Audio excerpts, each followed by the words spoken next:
Olá, buenas, como estão? Eu sou o professor Eli Lobatão, como sempre, para entregar dicas, informação e alguns conteúdos relacionados com a nossa cultura e o idioma espanhol. Hoje, quero oferecer dicas sobre literatura, sobre livros em castelhano ou espanhol, por uma razão. Temos nossos grupos, tanto em WhatsApp, quanto no Facebook, e em ambos lados tem gente de Brasil e também de África e de Europa perguntando por literatura, por livros em espanhol. Também vamos ter um mesmo conteúdo parecido, falando sobre música, sim? Recomendação de música em espanhol. Hoje vamos fazer uma recomendação de 5 autores castelhanos em espanhol para você aprimorar na tua leitura questões de sintaxe, questões de fonética se você lê em voz alta e também questões de compreensão de leitura. Então, a gente se vê agora logo da vinheta.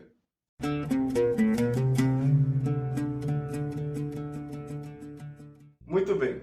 Entre os nossos autores, entre as 5 dicas que quero passar, vamos começar por Colômbia, logo vamos para Argentina, logo vamos para Chile e logo vamos para Espanha. São 5 autores. Também vamos passar por Peru, 5 países, ok? O primeiro país, vamos nos referir a um autor clássico e a um livro clássico. Um autor que já ganhou Prêmio Nobel em literatura na América Latina. Ele é da Colômbia. Ele se chamava, porque já morreu, se chamava Gabriel García Márquez. Ele, na Colômbia, tem o apelido, né? Em espanhol decimos apodo, de Gabo. Gabo, Gabriel García Márquez, escreveu um livro que é traduzido a mais de 38 idiomas e ele se intitula 100 anos de soledad. Primeiro livro de Gabriel García Márquez e primeiro livro, neste caso, literatura colombiana. Vamos agora para Peru. Vamos nos referir à literatura latino-americana, também Prêmio Nobel de Literatura.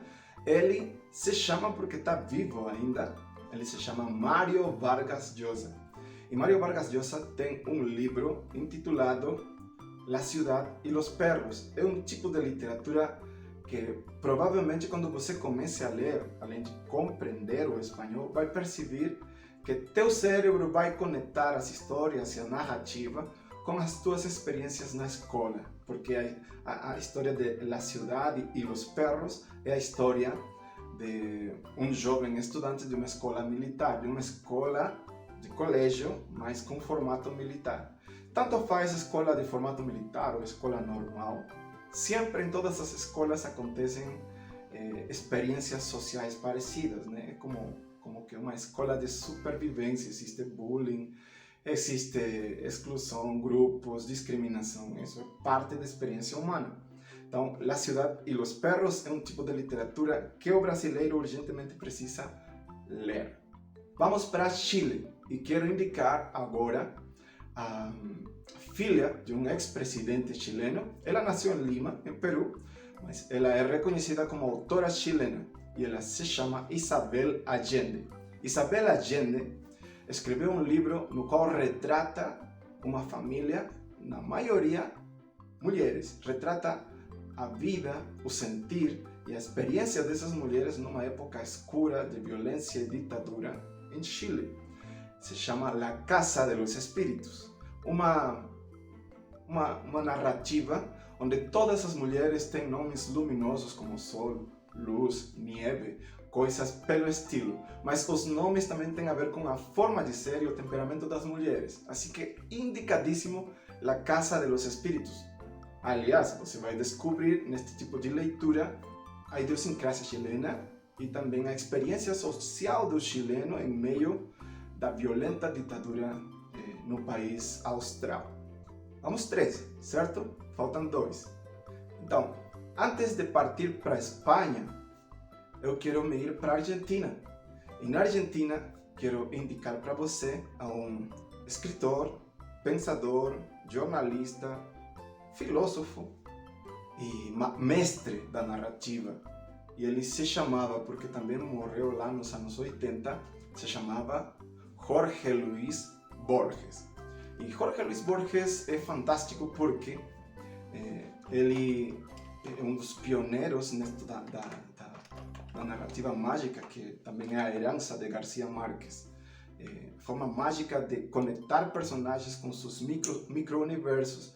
E para isto eu te indico o livro Aleph, el Aleph, sim, el Aleph de Borges. Y terminamos con España, con el libro clásico, el libro más antiguo conocido de la literatura castellana. Él conta las aventuras de un hidalgo llamado Don Quijote de la Mancha. E você sabe quem é o autor, certo? Porque também existe em português, mas a recomendação é você ler o livro em castelhano, em espanhol. O autor de Don Quijote de la Mancha, o El Hidalgo Don Quijote de la Mancha, é nada menos que Miguel de Cervantes Saavedra, ou mais conhecido também historicamente como El Manco de Lepanto. Tem uma história por trás, ele participou numa das guerras na Península Ibérica.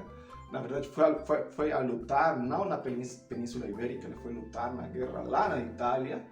E ele lá ficou, não sei a palavra, acho que é aleijado, né? Ele ficou com o braço tugido e ele, a partir daí, ele ganhou o pseudônimo de El Manco de Lepanto, mas seu nome é Miguel de Cervantes Saavedra. O livro Don Quijote de la Mancha tem uma particularidade e é a linguagem. Além de ser castelhano, é um castelhano um pouquinho arcaico, de ser meio que antiquado, sabe? E isso vai te permitir também perceber que ainda muitas dessas palavras de Don Quijote de la Mancha são usadas ainda hoje na Espanha. Não todas, porque, repito, é um texto com linguagem um tanto arcaica no castelhano. Você vai desfrutar, vai curtir, porque são aventuras. E é isso aí. 5 livros, por enquanto. Vamos ter mais um conteúdo indicando onde você pode procurar estes materiais, estes livros. A gente se vê na próxima. Tchau!